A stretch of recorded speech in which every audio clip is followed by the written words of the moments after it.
الدكتور قال لي تردد حراري. بنسمع الكلمه دي كتير الفتره اللي فاتت. يعني ايه تردد حراري؟ التردد الحراري في مجال علاج الالم عندنا هو ببساطه موجات ذات تردد عالي بنقدر نستخدمها. لها نوعين، نوع بيعمل حاجه اسمها بالسد ار اف، ان هو بيعمل تقليل الالتهاب والتورم والالم، وده بنقدر نستخدمه في حالات الانزلاق الغضروفي، التهاب الاعصاب، وده بيقلل المشاكل الكبيره بدون تدخل جراحي.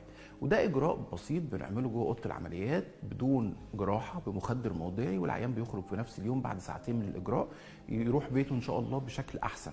طيب، وفي اجراءات اخرى في التردد الحراري بنعملها بالتعامل مع الاعصاب الحسيه، مثلا الام الاورام لا قدر الله، الام بتبقى مبرحه جدا، فبنتعامل مع العصب ان احنا بنعطل اشاره المرور الناقله للالم.